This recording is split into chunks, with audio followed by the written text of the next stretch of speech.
And as I said, I don't blame this on Mikel Arteta. I can't be blaming this on Mikel Arteta. People been saying that, oh, he got 700 and odd million to spend, and he only spent it on defenders. Now we have to take a look at this. Take a look at this.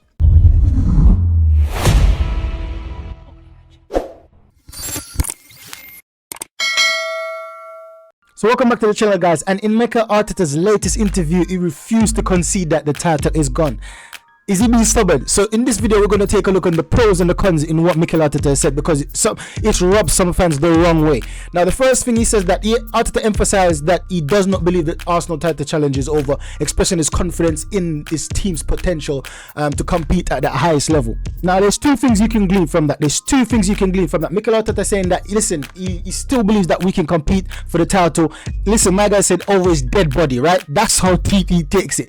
That's how much Mikel Arteta deeps it. Now, over his dead body will he give up on the title? Now, this is how the fan base is split. There's always optimists in the fan base and there's always pessimists. If you listen to a man like Yardman, he's a pessimist. When you listen to some people like Gunnar Lee, he's a pessimist. But other times you listen to people like Ty, he's an optimist, right?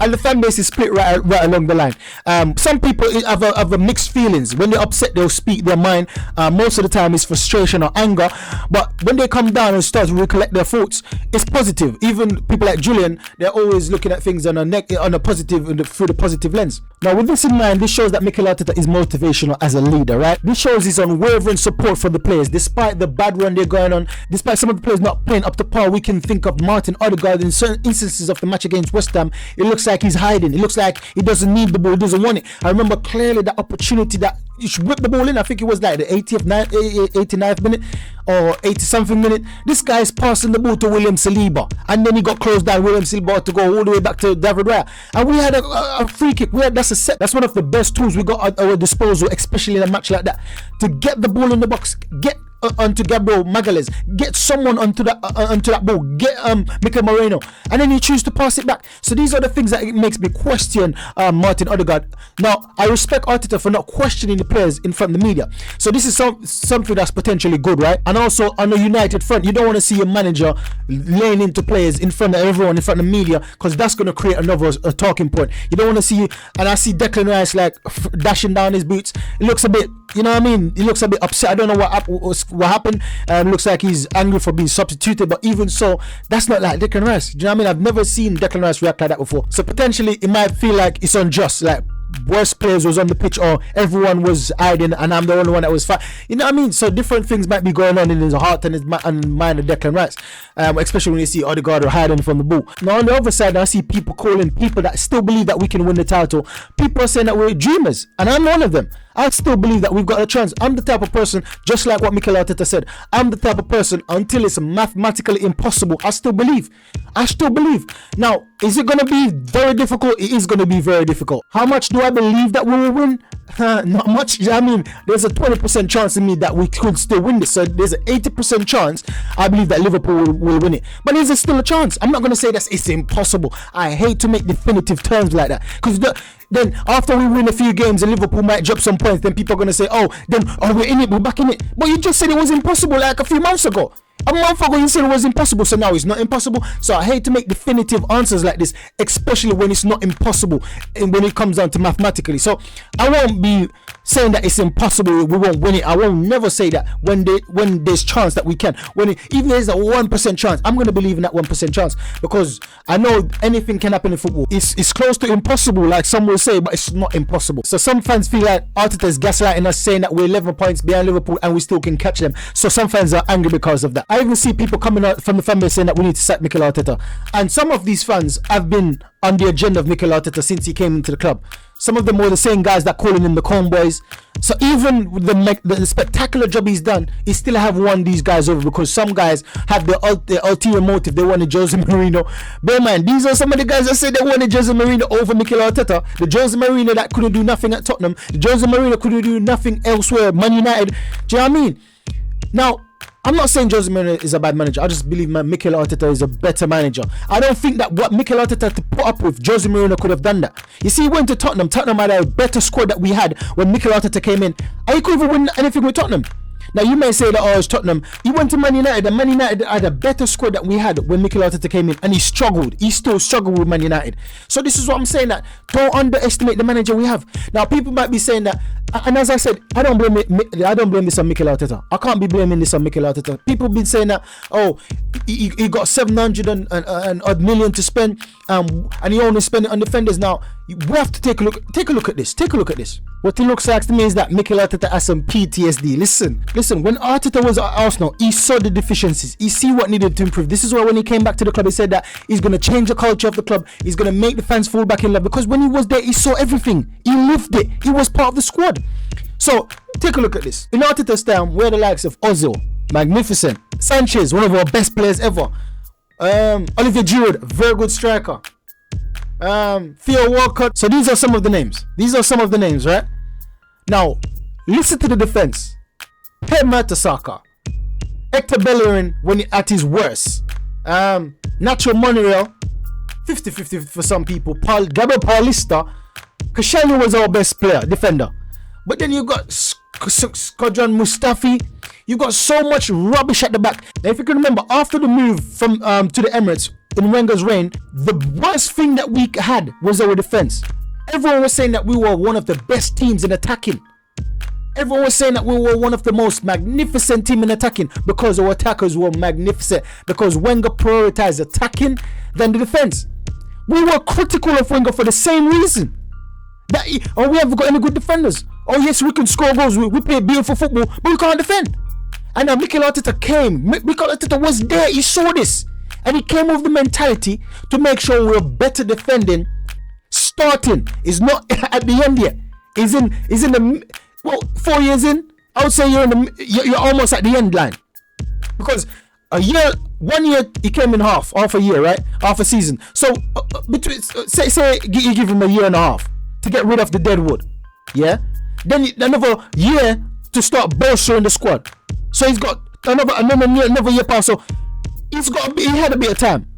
So that's what I'm saying. That next season it should be the season where he's gonna go full foot on the attack. And if he doesn't, then I'm gonna even be critical. If he start getting defenders and bad, I've already seen we've been linked with a defender. But I understand it. I get it.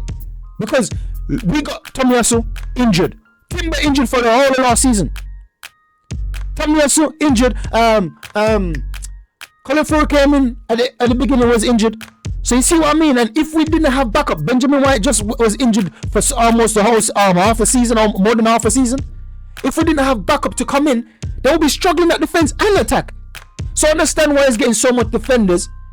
Perhaps he's gonna get another. I see him rebuilding with another left, but perhaps he's getting him to cover for Tomiyasu, because Tomiyasu look like he's that's it for him at the Arsenal club.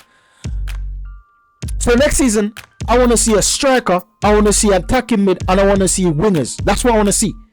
And then that will be complete. Now that's when I can start judging Mikel Arteta.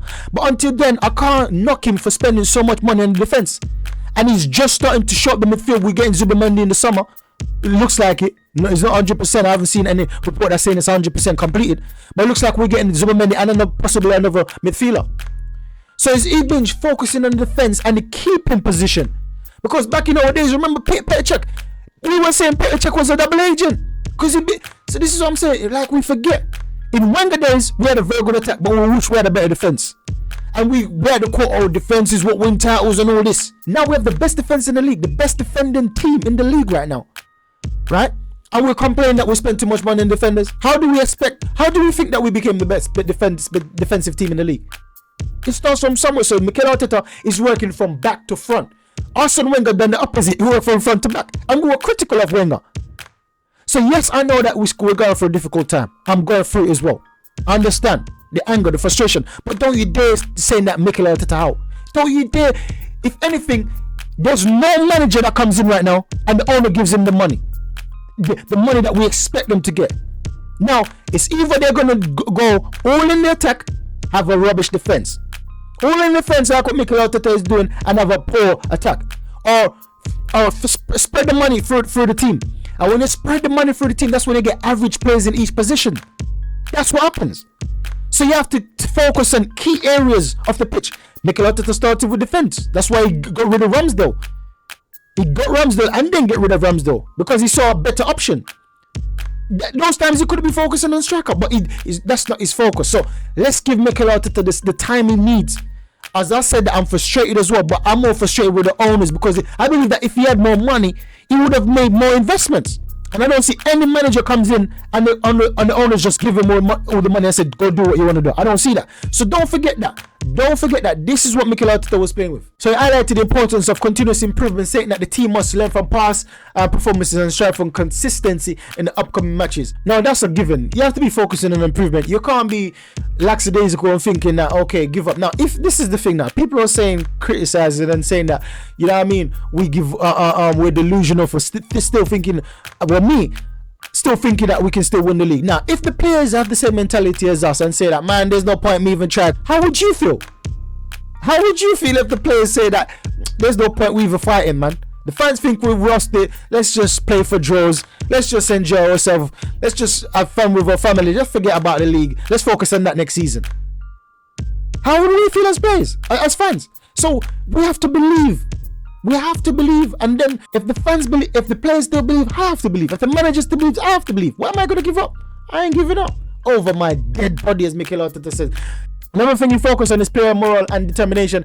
He discussed the positive morale within the squad, noting that the players' determination to overcome the recent setback and maintaining a strong mentality.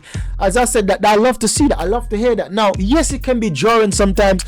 You're going to tell me about, I don't want to hear that. I want to see the performance in the pitch. I know that. But I still want to hear that the players believe, man. I still want to hear that they're still in high morals. They're still believing that we can do things, and they're still collaborating on the pitch and off the pitch. I want to hear that. I want to see. I want to hear about their resilience off the pitch, and I want to see it on the pitch. Now, it's not like Odegaard that I'm hearing resilience off the pitch, and then when on the pitch, I'm not seeing it. This is the thing with Odegaard, and I'm critical of Odegaard because he's the captain. If you're the captain, if you're in the armband, mate, you're going to be criticized more heavily than everyone else. As the captain, you can't be hiding. As the captain, you should be leading at the forefront. I'm not seeing this from Odegaard. And the thing is, it's not just this match. Every single season, when it comes down to after to a certain period of time, I'm starting to see that Odegaard is missing. Every single season. I remember one time, even Xhaka called him out. Now, he didn't call names, but based off the way they were playing, he's calling everyone out, including the person that should be leading, and that was Odegaard at the time. When Xhaka was there, Xhaka was calling out everybody. And those are the times, I don't know, Odegaard wait till the end of the season to have the worst matches of the season. I don't know if next season might be different if we get a striker, then he can perform good with a striker. But I understand that Saka ain't there, but it's not just this season. Every single season, coming out to the end, make my Odegaard always have his worst matches. It's like he gets so timid, he gets so scared. He's the biggest bottle job in the team. I'm saying it. Martin Odegaard is the biggest bottle job in the team. Yes, I know that some players are scared. Some players don't want to do certain things, and they don't want to. Some players don't want to take on the pressure. Some players don't want to take on the responsibility. And I see this with Odegaard. He doesn't want to. When things get rough and tough, when it comes down to the nitty-gritty, he hasn't got the balls. He hasn't got the bottle to take on the challenge and lead the team. He hasn't got it. As I said that, when the team is flying high, when we're playing beautiful football, he leads. He's a good leader when we're playing good. When we're not playing good and we're struggling and we're fighting, he's missing. And this is not me putting all the blame on Odegaard's foot, but I'm saying that I don't see nothing as a leader. I see Declan Rice leading more than Odegaard. I see Declan Rice doing certain things in difficult moments than Odegaard. All I see Odegaard done, when we do good things, that's about it. I don't see nothing else. But everyone does that. I see even Ethan O'Neary does that. Even Skelly does that, and they're teenagers. So I need to see more from the captain. So another thing he talks about, he acknowledges challenges posed by the upcoming fixtures, underscoring the need for preparation and focus to secure favourable results. Now, favourable results, securing favourable, I don't want to be winning every single match, not just the favourable ones. But it's like we played most of our tough matches already. So most of the matches are left are the easy matches. Easy or favourable matches, and I believe that we should be going guns out for these matches, man. We should be going guns out. And when it comes down to Mikel Moreno, I wanted him to start, but then see how he started. Next match I want him to come in at second half. Come in and second half. Start up with Ethan O'Neary, Trossard in the middle, and Sterling on the left. Unless Arteta can get a different get something more from him. But based off how he plays in that match against West Ham, I don't want to really see him up top in the beginning of the match. I think that he's more dangerous coming on as a super sub. I think he's more dangerous that way. So let's see what Mikel Arteta does, man. But I wouldn't be mad if he doesn't start. Before the West Ham match, if he didn't start, I would be mad. But see how he plays when he starts the match.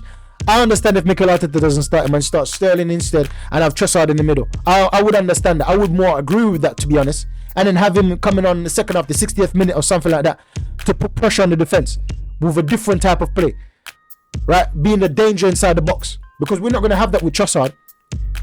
So when he comes on, he gives the defense a different thing to. If the defense is thinking about something coming, attacking the player because the ball going short to feet, or coming at the defense in the first 60th minute of the match, first 45 to 60th minute of the match, and then you have a player that's going to peel off your shoulder looking for headers, it's going to confuse them. So I would have Mikel Arteta coming in the second half. That's what I would personally want. And then he goes on to express the gratitude for the unwavering support of the fans, recognizing their role in motivating the team in challenging periods. And this is what I'm saying. If we as fans don't get behind the team, I understand the frustration. I agree with most of it. Not the fact saying that Mikel Arteta should go. Not that. That's dumb. For me, that's stupid. Anyone that's saying that, that's dumb. Because there's no manager right now I can see that's going to be doing better than Mikel Arteta with an owner like what we've got. I think sometimes we've got some preconceived notion, like we create some scenarios in our brain and it's not real. Any manager, it could be Pep Guardiola, it could be Diego Simeone, it could be whoever you want to fix, Zidane. Anyone that comes to our club, the owner is going to destroy them. And this is why, personally, if I was Mikel Arteta, I would have left, because the owners are making me look like the enemy. And he's not the enemy, he's the victim. Unai Emery was the victim. I didn't want to get rid of Unai Emery. The only reason I would want to get rid of Emery is because he's too weak. When certain fans say certain things, it's starting to change. When the media starting to say certain things and it's get overwhelming, he start to adapt to what they're saying. I want my manager to stick to his guns, die on your sword. If you believe that's the way you want to play, die on your sword, which Arteta is doing. So I respect Emery, I rate him as a manager, but it's just he was flip-flopping too much for me. That's the only thing I didn't like. But then the owners let him down. He said that he wanted to get Zaha. He wanted to build from the front. Well, probably a balance, because he's the one that got Saliba. Well, not him, is the ball. But anyways, the owners failed him as well, because they didn't give him what he wanted. And now Mikel Arteta, the only thing he could be criticised for is being basically the company man, because he's not talking out the owners, he's not bashing the owners. That's the only thing you could say about him. But anything else, you can't blame Arteta. Any manager come, they'll be dealing with the same thing all over again. Look at Man United. They got rid of so much managers, they're still in the mud. It's not down to the managers most of the time. Sometimes it's up to the hierarchy. Then you'll be saying, oh, if we change someone, then we'll get a fresh manager bounce. Man United. How many managers have they been through? How many managers have they been through? Where's the bounce? Look at Chelsea going for the same thing, and Chelsea spent over $1 billion and they're going for the same thing. So it's not just all about switching and changing managers. Mikel Arteta is not the problem. I guarantee if Mikel Arteta went to Chelsea, he'll win the Prem and the Champions League in his first season. That's how much faith I've got in Mikel Arteta.